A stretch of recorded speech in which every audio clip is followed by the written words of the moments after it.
Hi, I'm Eric Pratum.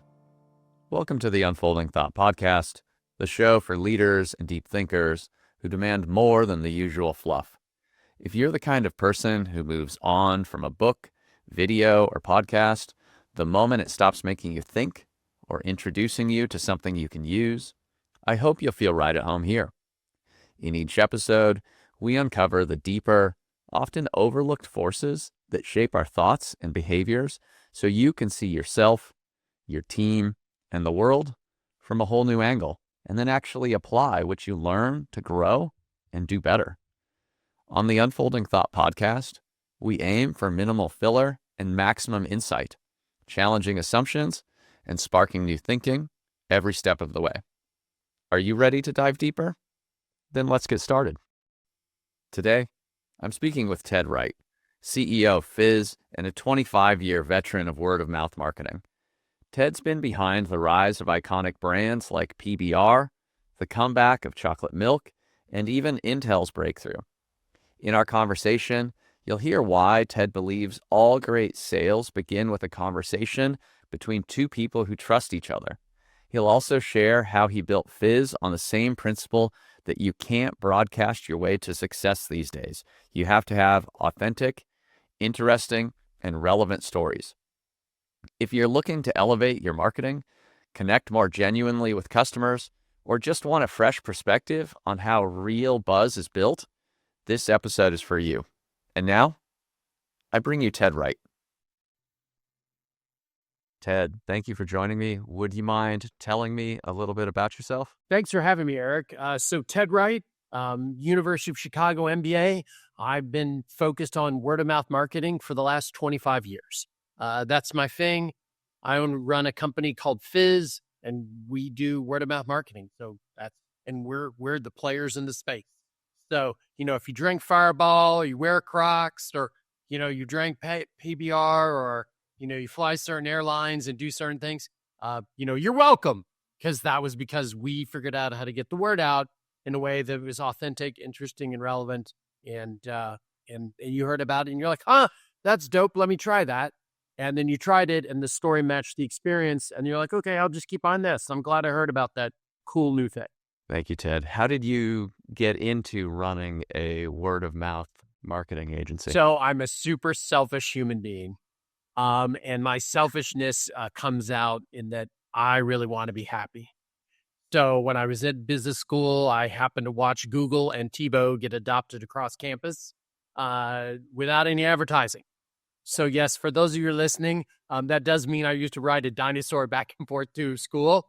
So absolutely, it was that long ago. We wore fur. It was kind of cold in Chicago in the summer, but and in the winter it was really cold because of it was just fur. But that's the thing.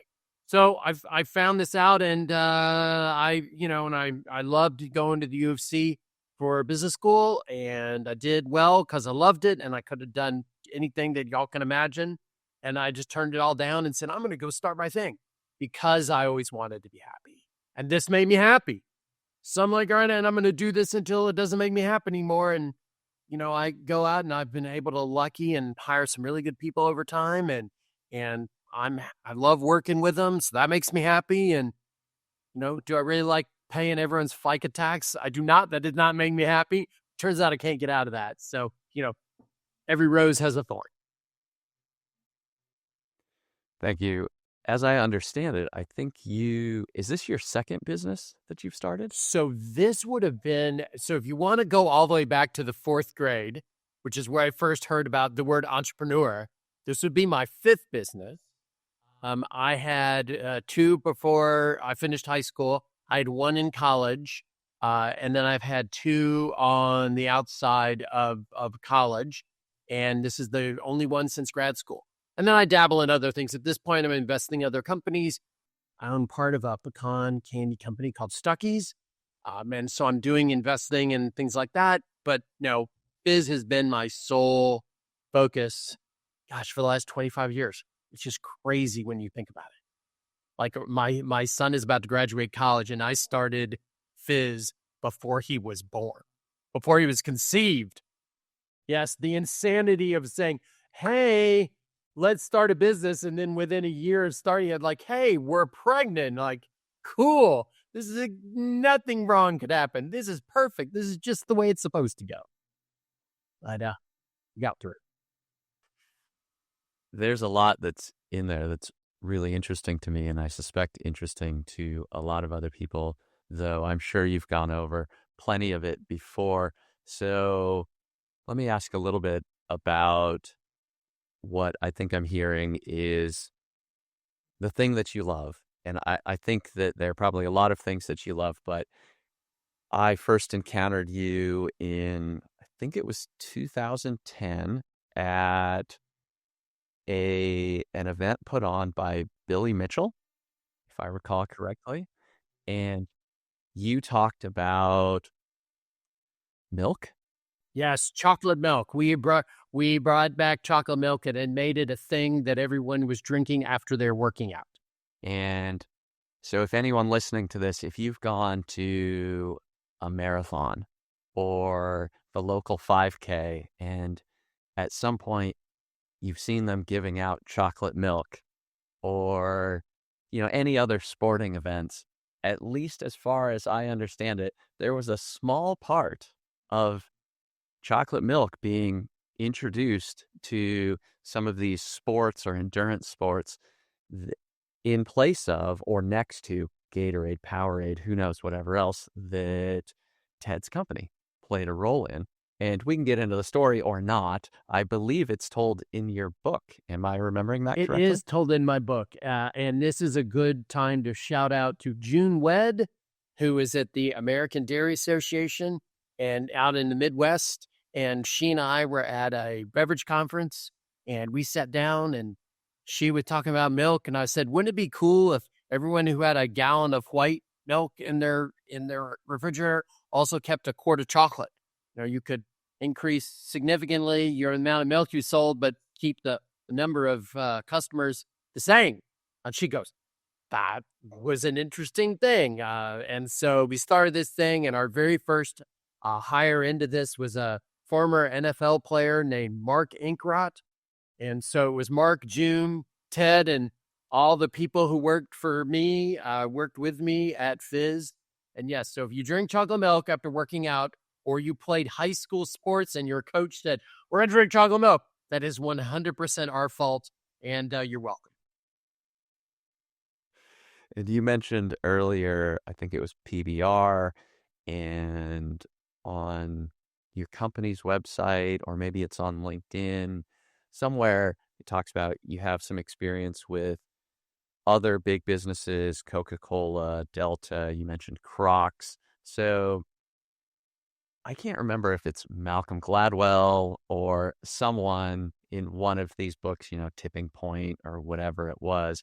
I think there's a fairly famous story that's told about PBR becoming hip again or whatever else. And so you just mentioned beverage, and I think you have beverage in your background from starting a company or something like that. What role did you play, I suppose, in specifically PBR, but I'm also curious about some other clients and projects you've worked on. Cool. So Pabst Blue Ribbon is a fun story. So I graduate from Booth.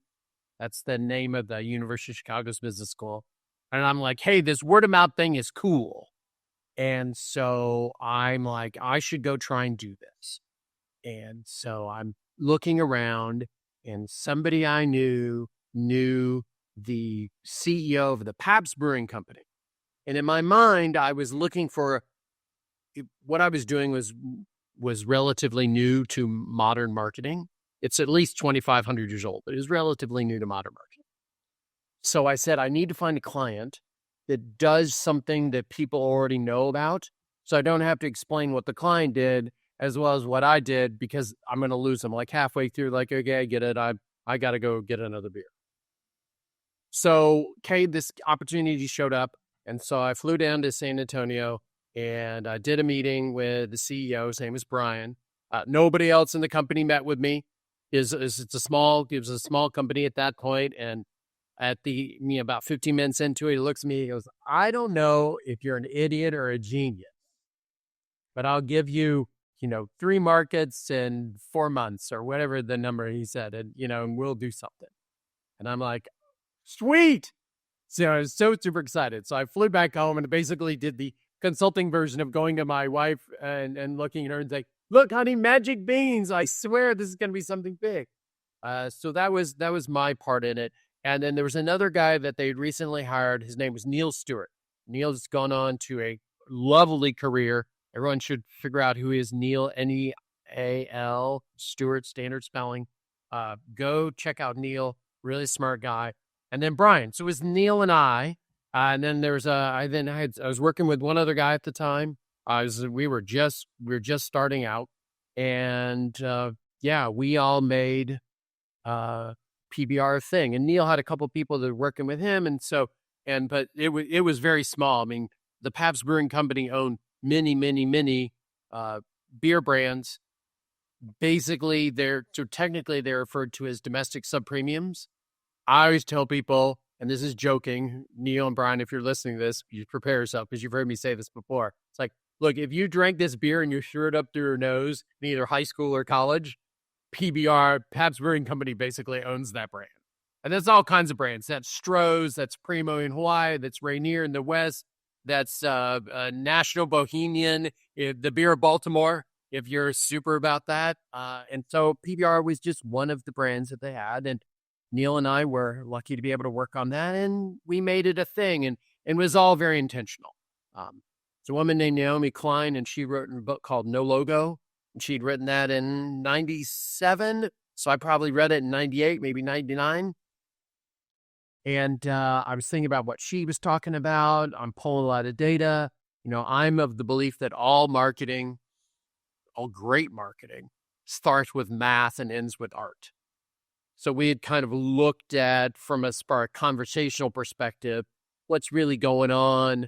And Neil and I basically saw hipsterism as a political movement and as a thing. And we were able to be successful at attaching Pabst Brewing to company and PBR in specific to the burgeoning hipster movement. And Neil tells stories like, hey, we were right place at right time, which totally we were, 100%. But we saw it was the right time. And we took this brand that could have easily been a part of the movement, but also could have not been. And we figured out a way to get it in there in a way that was authentic, it was interesting, it was relevant. And then it took off from there, and they've done a good job. And with it, it still is a high-selling brand. And we haven't worked on that brand in probably 15 years. Which really speaks to the power of word of mouth is once you get a story seeded, as long as you don't break covenant with your consumers, like you don't go do something like completely different, they'll keep buying it. And if the story, again, is the 3 qualities I talked about, which I think are the 3 qualities that make a story worth passing on between 2 people who know each other. If the story is authentic, interesting, and relevant, they'll try it. They hear the story and they'll try it. And when the experience they have with that product matches the story they've heard, then they'll just keep buying it at whatever rate they're going to buy. So that is the short version of the PBR story. And for those of you in the beer business, there's all kinds of very specific things like distributors and going back and talking salesmen and on-premise and off-premise. And Neil done a great job of explaining kind of his viewpoint on this in several different places. I'm sure Brian has talked about it as well. But for sure, that was a thing that was created. And what was interesting about that, Eric, if I could just finish up here, I'm probably going a little long, but just let me finish the thought. What was interesting about that, which I've then applied for the last 25 years, is you can take that same amount of success and apply it to all kinds of other brands in all kinds of other places, as long as the brand fits that criteria that is the story authentic, is it interesting, and is it relevant? If you can do that, it's anything. Which means that we've done everything from aviation fuel to, CPG coffee to movies and television shows. To come up with a story or a message, or maybe there's another characterization of this, but to come up with something that fits air, that's authentic, interesting, and relevant. You mentioned with PBR that there was a burgeoning hipster movement. And so it seems to me like you have a combination of things like creative thinking or out of the box thinking, various levels of strategy, but likely also research in one form or another. So are there ways that you go about finding what audiences you might want to connect with or what stories might have air? There are. So we always talk about in our shop, we always talk about going to base cases.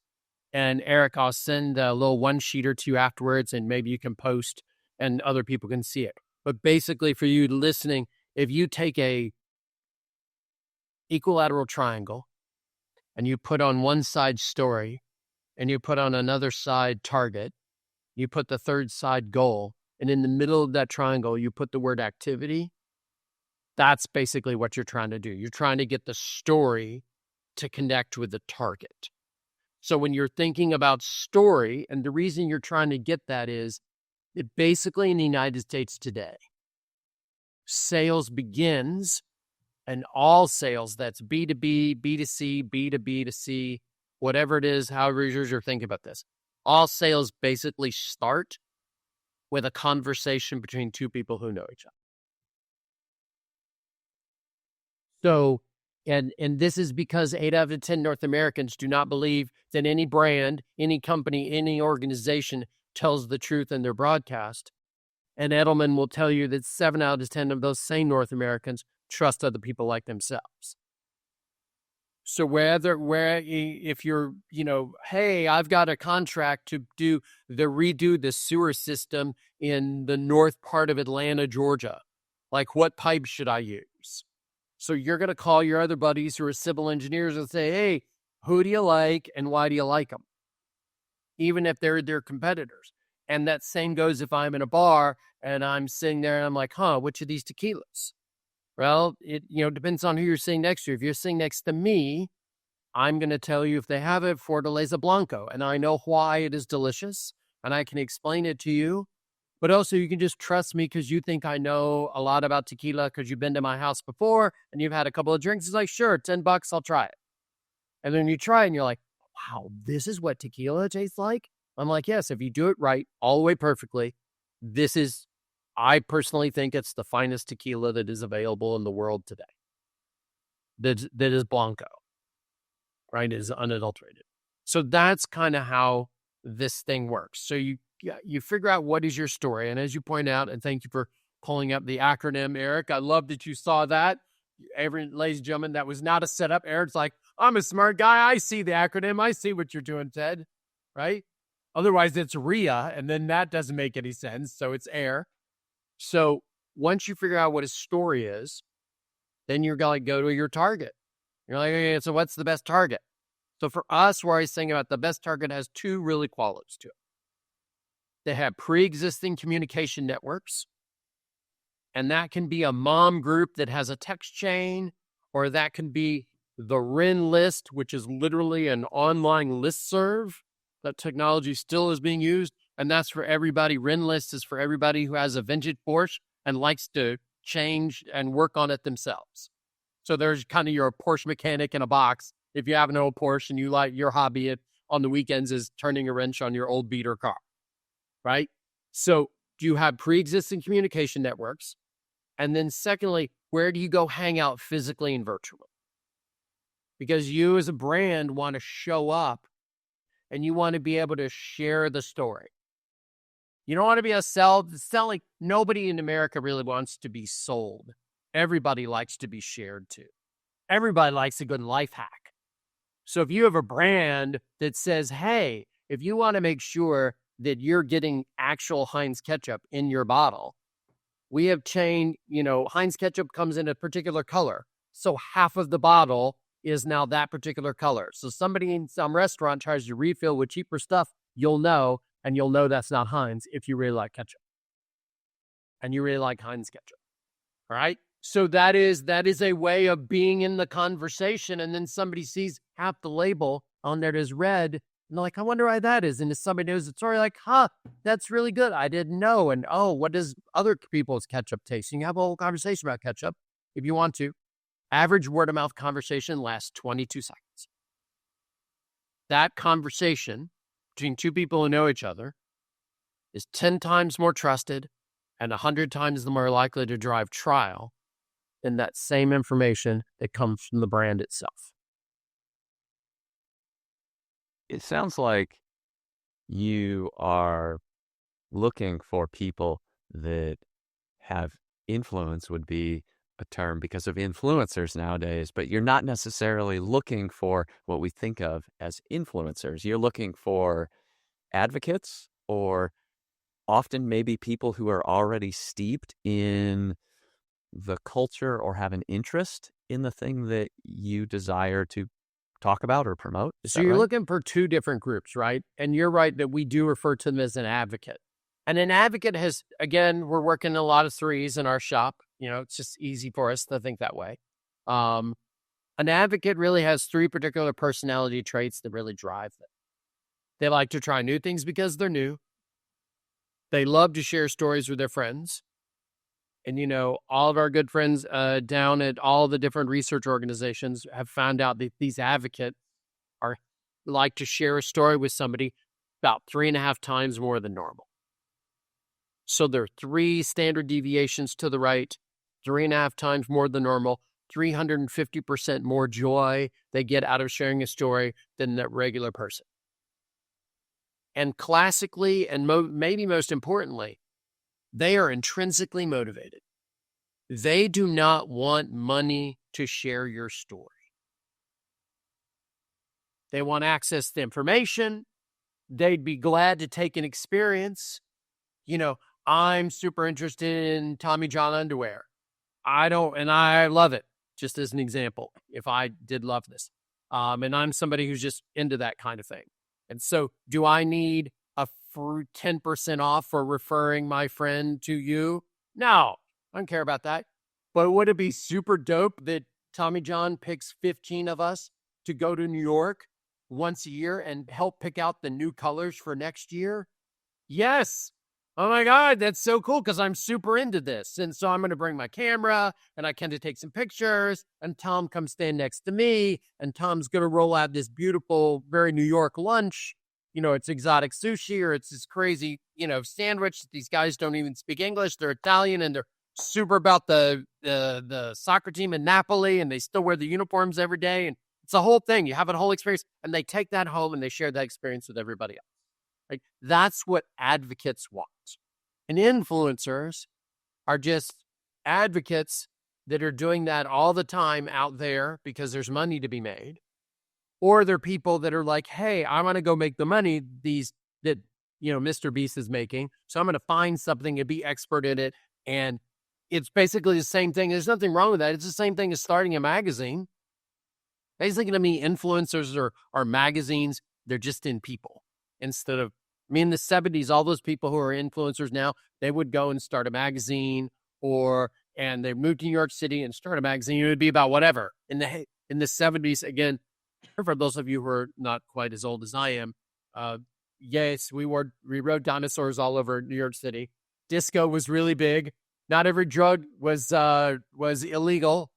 And there was a magazine for anything you think of. Now there's a website for anything you think of, and there's an influencer that wants to talk about whatever, from knitting to running shoes to gerbils to growing Meyer lemon trees in your backyard. So as culture evolves, as marketing evolves, it sounds to me like the way that you describe an influencer, basically like starting a magazine, like someone that could be classified as an influencer starts to bridge more into the realm of broadcast, or to become more broadcast, which to me feels different or distinct from word of mouth. And I realize this in life, there are rarely very clean lines, but once something gets into broadcast, or a person that you might recruit or could be talking about one of your clients' products or services, as soon as you get into broadcast, they get into broadcast, then it seems to me like you're getting into more traditional push channels and maybe less pull. Or am I imagining this a false dichotomy here? No, I think you're right on. And that's interesting. I've never thought about it that way, about as you become an influencer from an advocate and you make that your avocation, and you become much more like broadcast. I think that is 100% true. And I think anybody that scrolls, anybody that watches the same person on video, no matter what when they're getting paid. And when they're getting paid to talk about something that they took, even though they say, I have a lot of integrity and I would never, there's a lot of people out there that will take $10,000 from a brand and will talk about the glory, and they'll just basically repeat the talking points. And if you're a follower of that person and you've seen them a lot, or you're really into the space, I think it takes you about 8 milliseconds to figure out that they're faking. And what's really interesting is no one in America really minds marketing. Like, we all understand that we get to watch NFL football for free, and we trade watching your television commercials, right? Everybody gets that.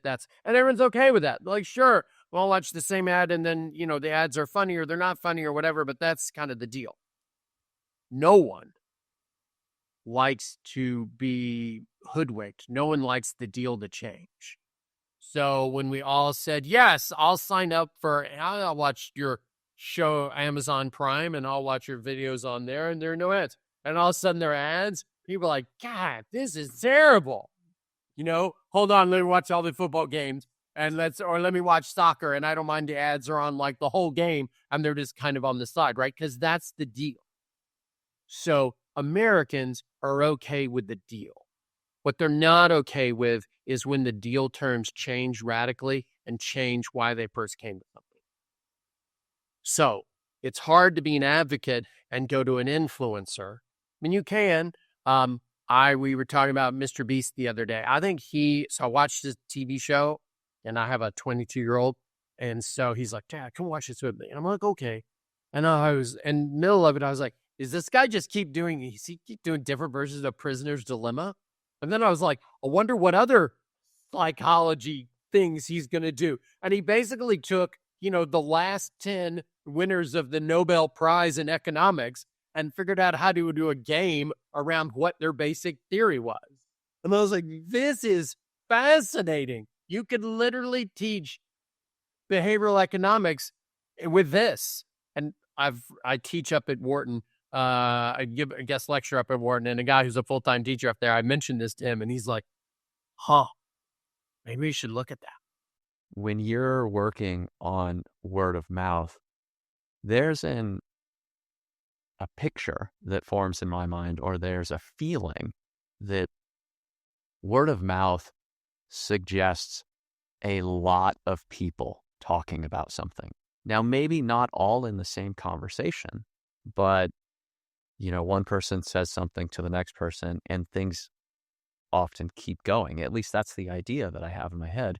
So no matter how correct I am about this, it does seem to me, though, that you want advocates at various levels, people who have big networks or a lot of people that they can reach, and then someone who's just really passionate, but maybe they have a smaller group of people they can reach.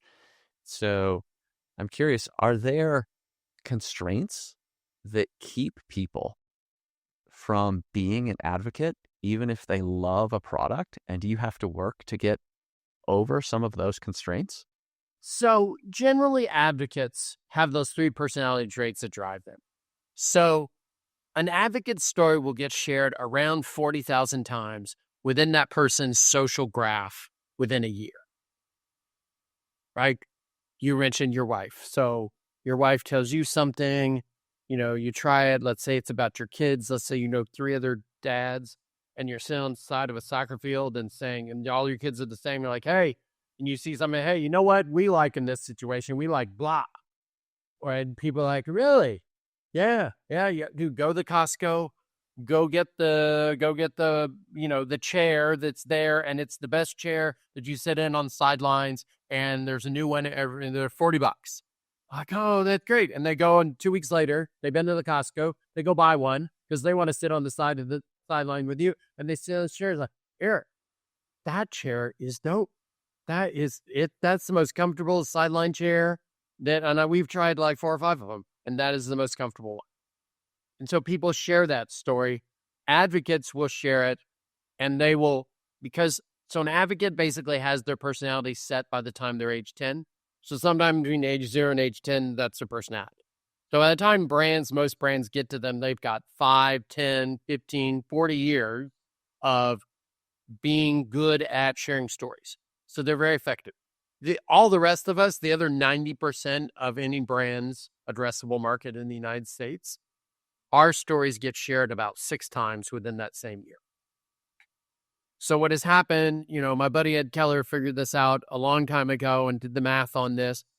We have also confirmed that. And before he did the math, we were working in that direction. But it's really nice. He summed it up this way. 1 North American in 10 tells the other 9 what to do about everything. And so that's pretty much the way everything works out. Now, somebody's going to be listening here and says, well, what about this and this edge case and that edge case? Yes, there's 330 million of us, and there's a bajillion SKUs in anything you want to think about, from professional services to mustards. But basically at this point in the United States and in mature media markets around the world, but let's talk about the US for right now.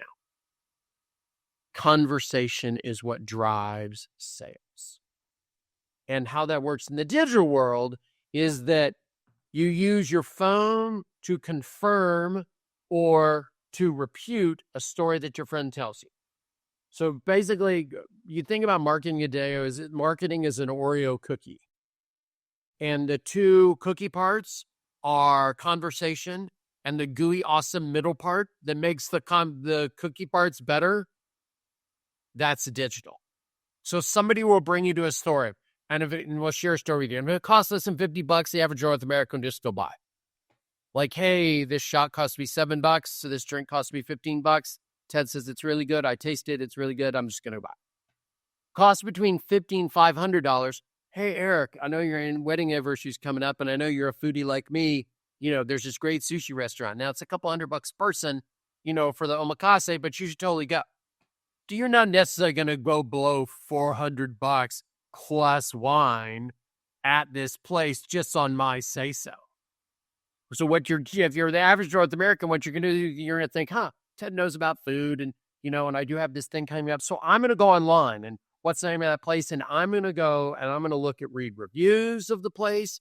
I'm going to look at pictures. I'm basically going to get all of the social proof. And if that's confirming to this story that I heard from my friend, who I was interested enough in the story to go check it out digitally, then I say yes. And if it doesn't confirm, if there's conflicting information, then I say no. Or I go back to that person and ask more questions. But Ted, what about stuff that costs more than $500? Like all the way up to infinity dollars. Like, say, hey, we're moving to Knoxville, Tennessee. We have a 13-year-old and 11-year-old, and we think public school is very important. What neighborhood should we live in? Okay, so first of all, you're not going to just listen to one person that, hey, I live in Knoxville and I love this school, right?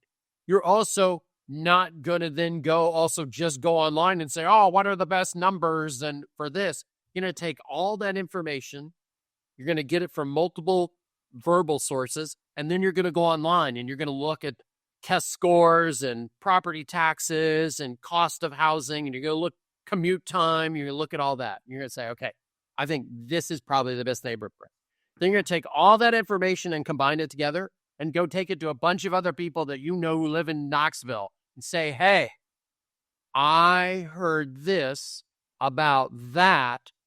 What do you know about it? And they're either going to say confirming information, different information, or declining information.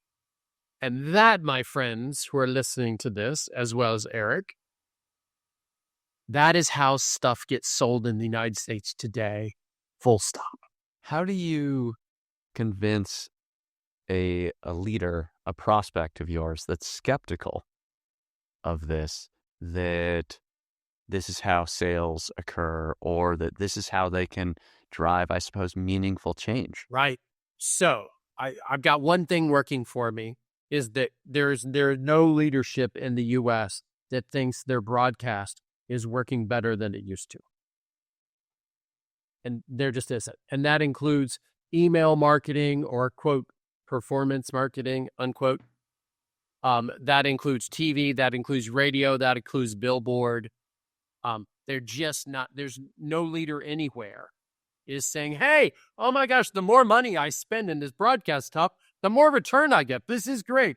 Again, for those of you listening, it's not 1972. 1972, that was 100% true, right? So true that tobacco companies could spend more money on Virginia Slims cigarette ads, and they eventually got all women in the United States to believe that if they smoked cigarettes, the longer and the thinner diameter their cigarettes, the sexier they were, which makes no sense at all when you think about it. But if you just get broadcast enough and you're like, oh, okay, all right, this makes sense. And everyone's like, hey, you're a winner out there. So much so that Virginia Slims, a cigarette company, friends, used to be the main sponsor for women's tennis worldwide. And they were the Virginia Slims Championships, which is also a crazy thing to think that cigarette companies were with athletics. And the number one athletics. I mean, Chris Everett, Yvonne Goolagong, all that stuff. That was Virginia Slims. You wanted that title. That was a big time. Okay. So, authentic, interesting, and relevant. When you go and you talk to leadership, you kind of explain what's happening. And you have just piles of data. So when I started this era 25 years ago, there was not data. There was just me going to people, and they would listen if we were kind of the last stop. They're like, hey, we're going to have to turn the lights off, sell this thing, not pay attention anymore. Sure, it's basically it's halfway to the trash heap. If you think you can make this out of something, that's great. So I think our first 5 years in business, that was basically all the clientele we ever had. And then we had Intel made a chip called the Core 2 Duo chip, which is, as they recognized when they came to us, this is a terrible name. But they'd heard about our work for PBR, and they came to us and they said, we've created this chip that can run 2 lines of code simultaneously. And nobody cares about that at all unless you play video games. Because prior to creating this, you couldn't really have an effective first-person shooter because either the foreground or the background had to stop while the others was catching up. Sports games also were really lame. The background was just a bunch of colors and they were moving or whatever, and it wasn't realistic. And now it can be realistic because those 2 programs can run simultaneously and can mesh. So they came to us, and the CMO had heard me talk about the work we had done in beer and some other work that we had done in beverage alcohol, on the spirit side. He said, came to me at a conference and said, hey, what do you know about video games? And I said, this is a question that you should not ask somebody. You should just ask to see their computer. So I was carrying a Dell XPS, which probably weighed like 13 pounds because I played 2 highly intensive, graphic-intensive video games when I was on the road. And I popped this thing open. It's got Mech Warrior and Civilization 4 running simultaneously on there waiting for me to show up in my hotel room and open this bad boy up. He says, okay, I think you're the guy. And we figured out how to make that thing. So if anybody's listening is in the advertising world, if you remember the Intel Inside campaign, so that was the broadcast. So if you think about marketing as a battle plan, we were the ground troops and that was the air support. Or that was the air attack and we were the ground support. And it became a thing, and Michael Dell buys Alienware, and there's a whole bunch of other things that happen, and you get basically gaming culture now. Gaming culture started with Intel creating a chip that allowed those games to happen, and then we were part of the group that made those a thing and made them ubiquitous. So when you're asking about leadership, it's about sharing, and it's about data. And if you just say, look, if this is the way it is, and there is at this point, friends who are listening to this, there is no third-party data or stories that are in conflict with the thought that word of mouth is the best, most ideal form of marketing in today's markets.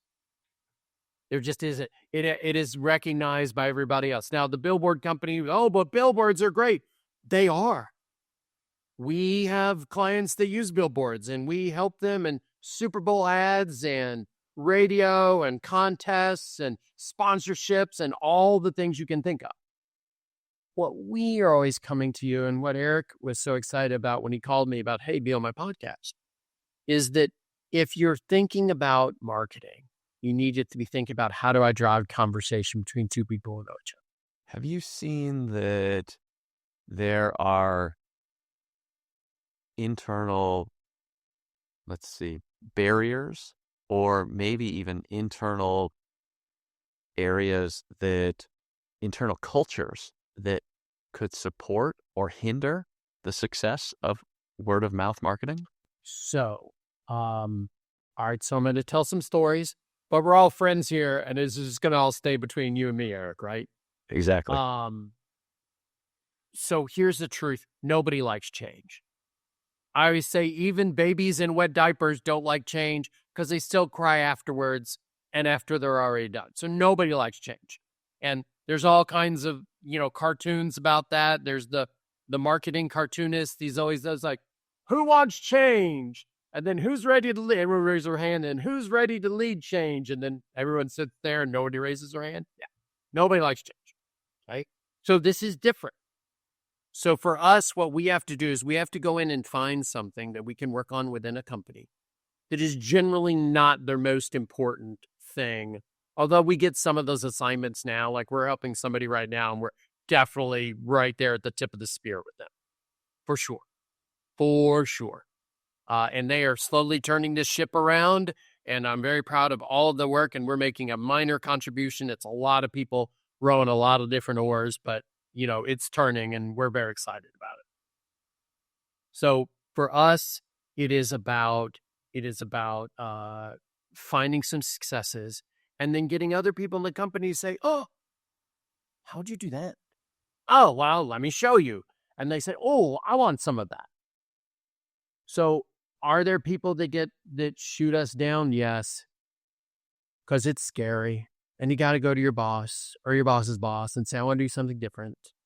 And they're like, well, how can you prove this will work? And how can you measure that? Which is fine. Which is a good question. You can measure word of mouth. It's a little bit more expensive than measuring digital. Digital's easy. You just camp on top of the API and watch all the meters move. Now, at least half of the digital data that you're seeing has been faked. It's bots, it's multiple people, it's some kind of fake stuff. The ANA says that it's almost up to 80% of that digital stuff is false. So, Kim Kardashian that says she has 25 million followers or whatever the number is, a number is probably somewhere between 4 and 12 million followers. Now, is that a ton? Yes. And did she create an army and create her company and they're all, let's all go buy your shapewear, and now she's doing a deal with Nike and all the rest of stuff?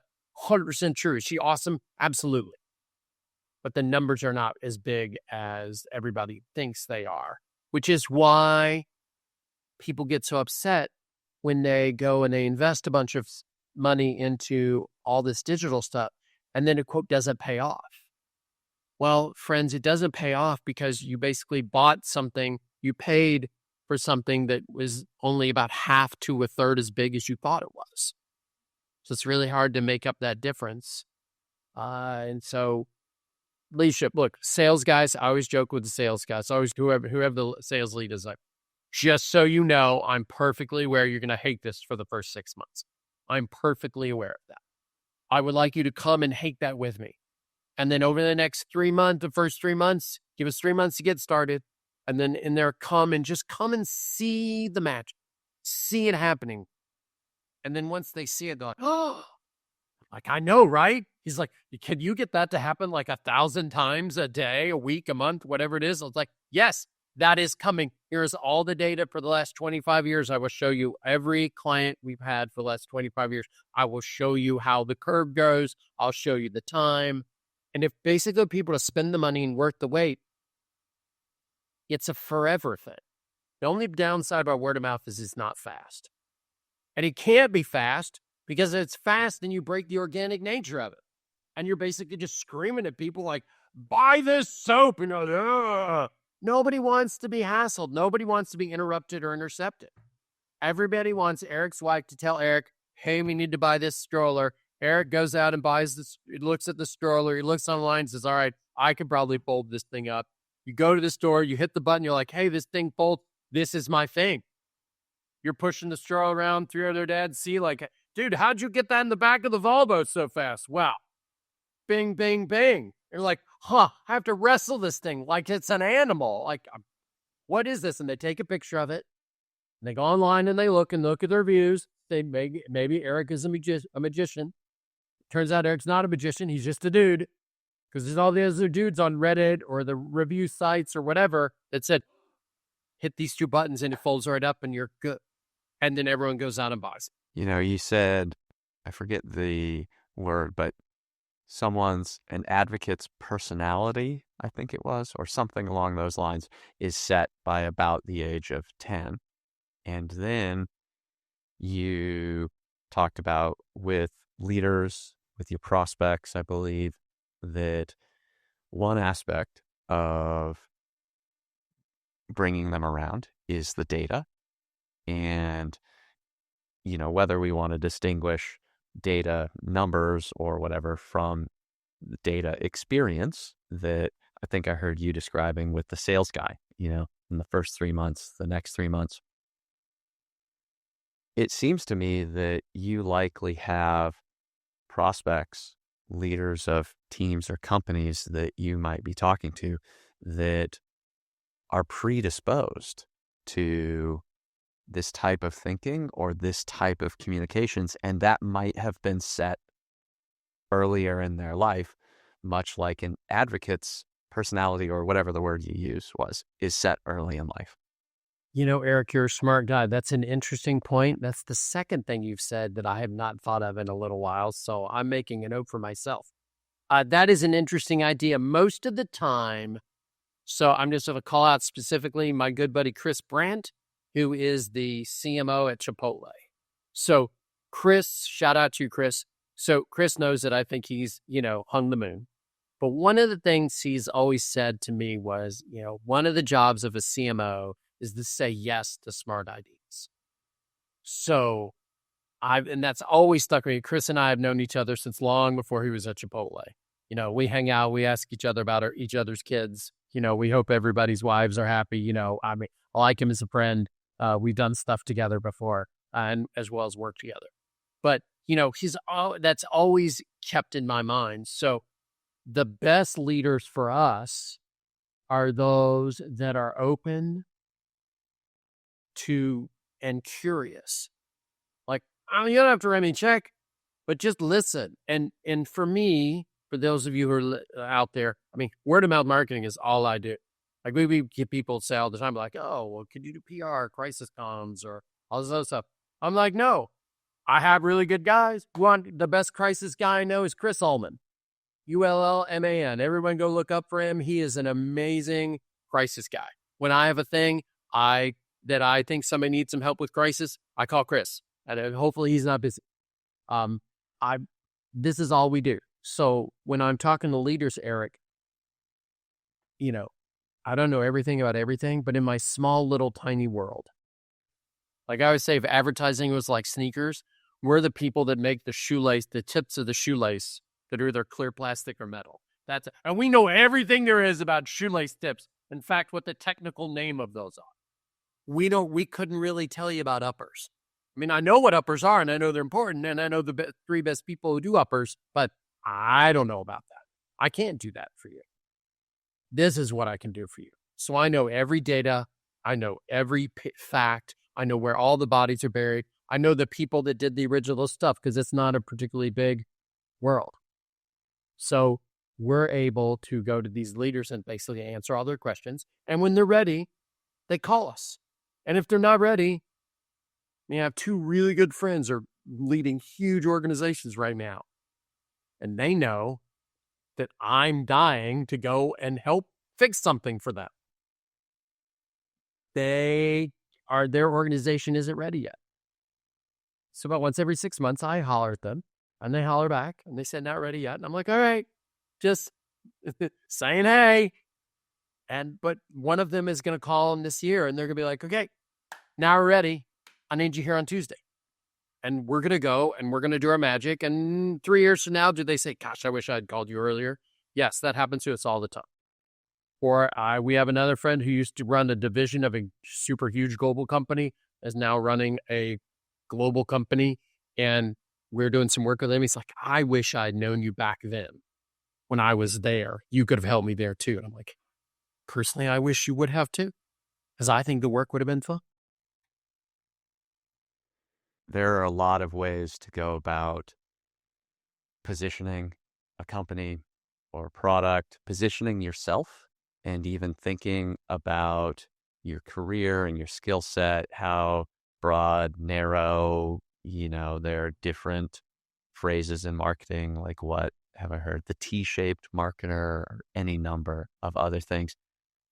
But one thing that I will say that is a big advantage of being clear about who are you for? What do you do?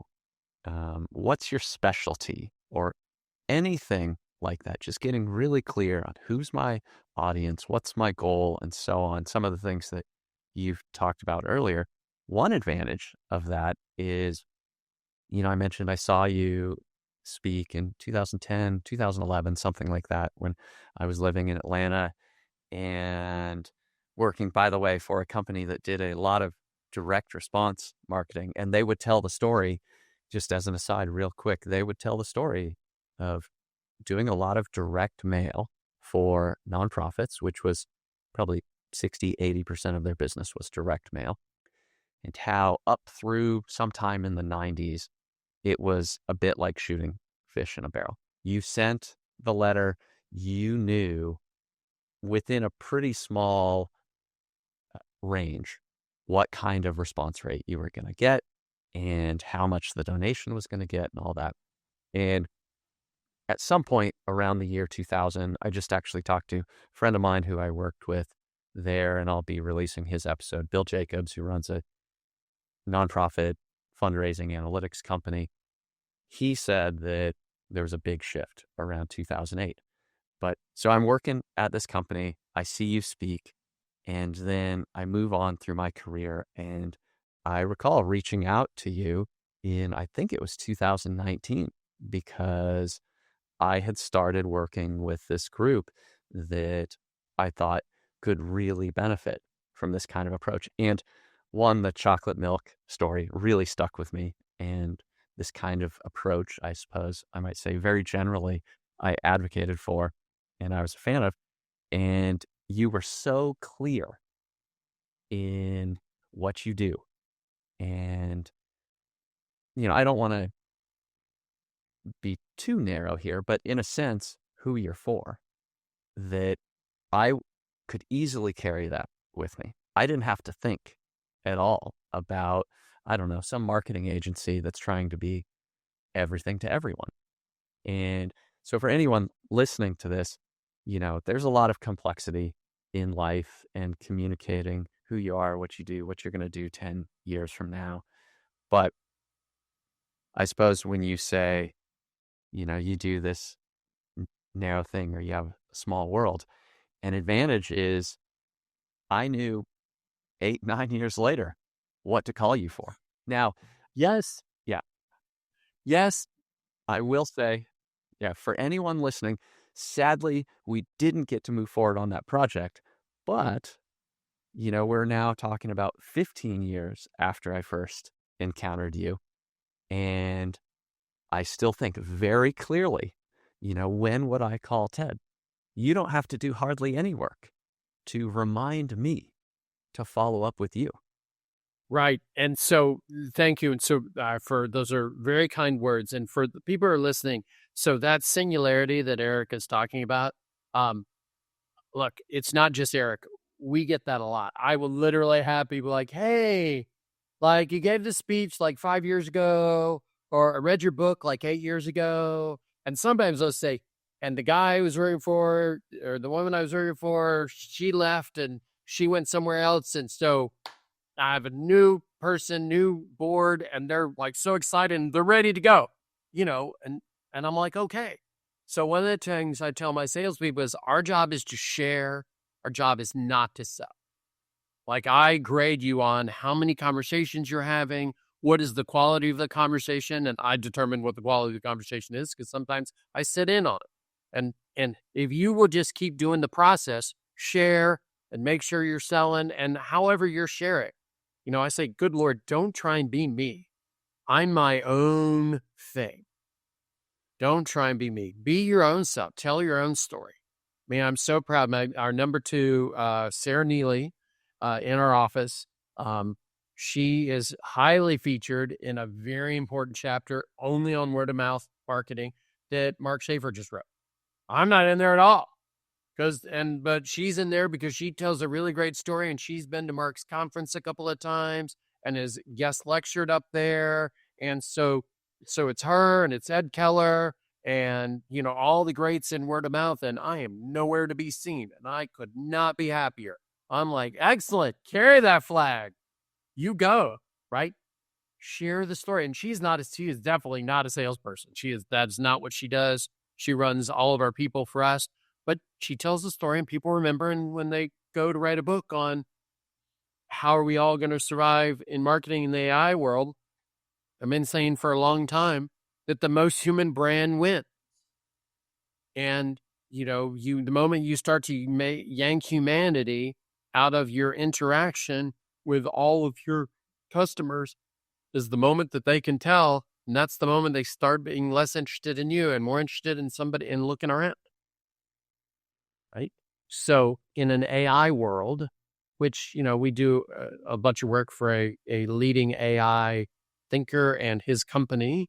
And so there's a lot of good, interesting things coming in AI. They're not going to replace us, but they are going to make us all better. As long as you learn to use the tool, just learn to use the tool.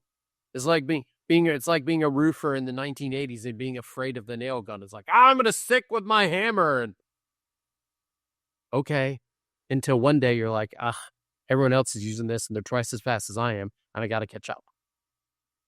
We've been using it in our office for like 5 years, and the tools are super clunky back in the day. It's like video games again, just going back to, earlier in history. Used to be a handheld video football game.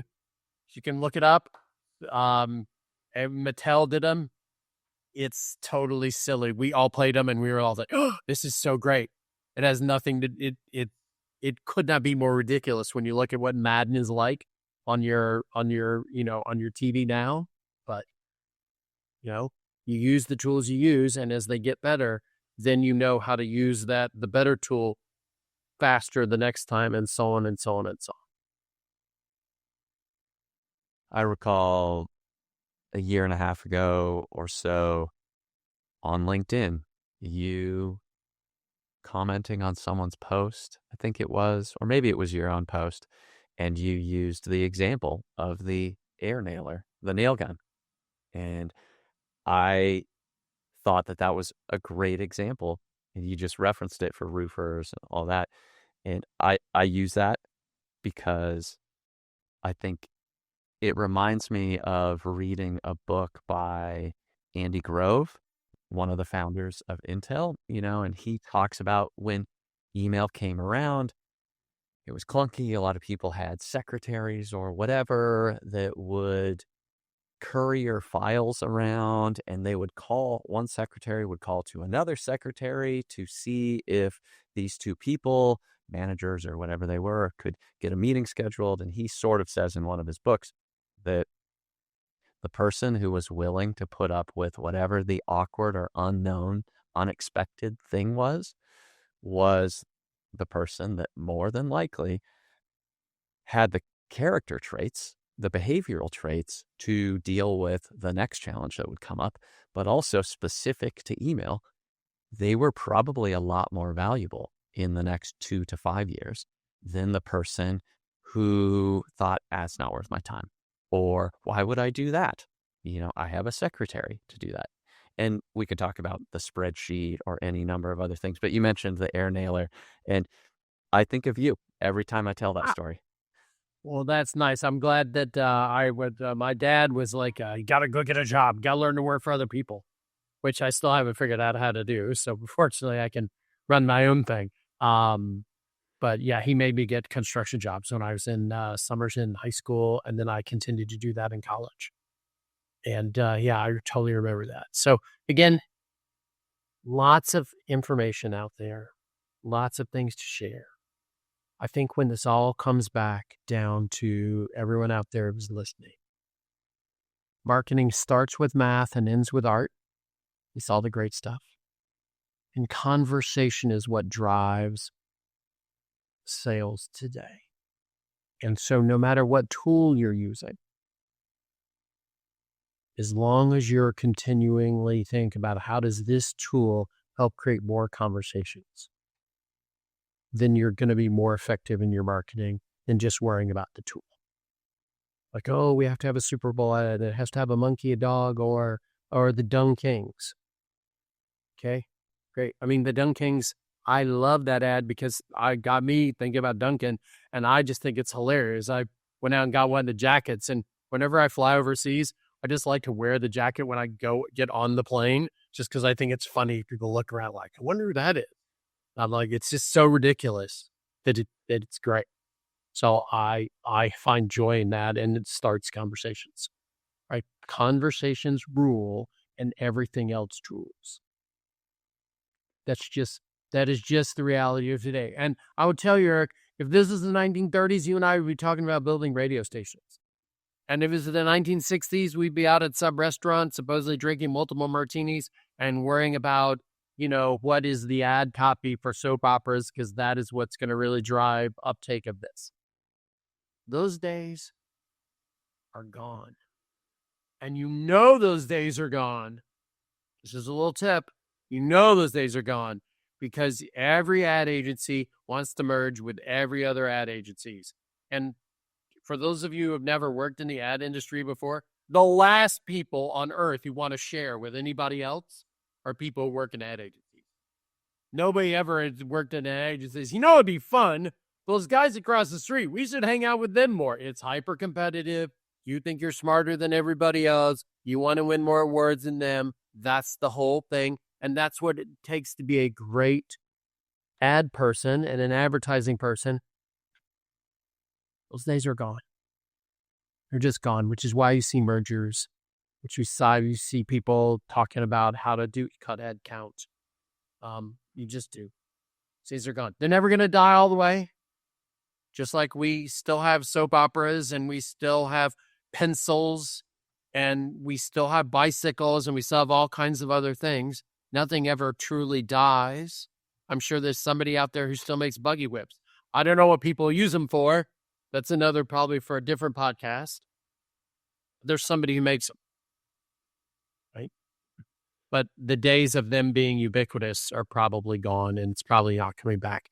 And I think that the advertising world, as you know it from the 70s and the 80s, is much more likely to go in the direction of the buggy whip or the dodo bird than it would be for the opposite direction. It's my belief, and it sure sounds like it's yours as well, that something that is universal or more timeless is word of mouth. I think the timelessness of it, and I think the effect, I think it's timeless because it's effective. And it's what people want to do. And it's always been with us. It will always be with us. Other things will rise and fall.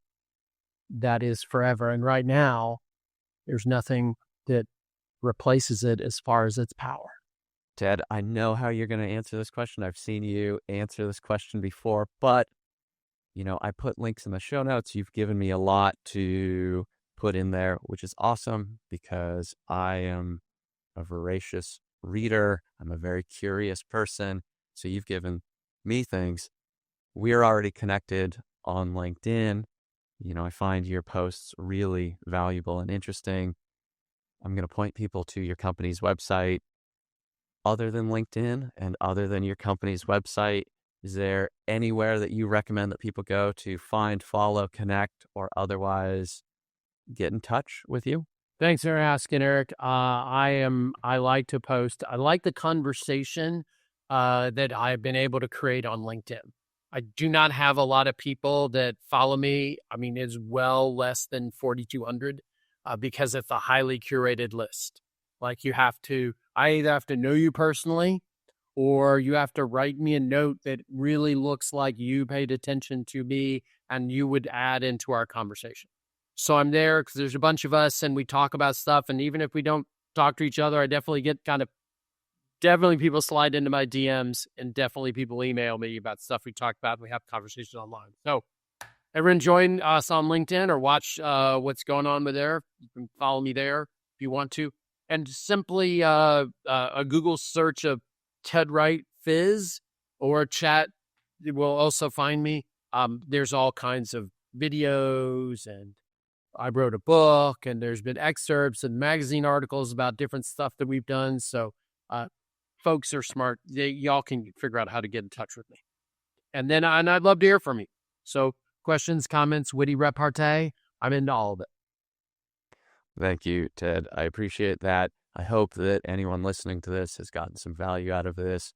Hopefully some of this will get cut up and shared in shorter bits as well, video or audio. But for today, thank you again, Ted. I really appreciate you joining me. Thank you for having me on, Eric. I appreciate you. Bye. Hey, thank you for listening. I hope you got a lot out of today's conversation. If you enjoyed the episode, please take a moment to rate, review, and subscribe. And please share it with someone you know who'd appreciate this kind of information. If you want to bring this kind of thinking to your own business, check out mine at inboundandagile.com. We specialize in helping leaders with challenges around marketing, communications, and leadership so they can inspire real action in their people and audiences. Thanks again for listening, and I hope you'll come back for future episodes.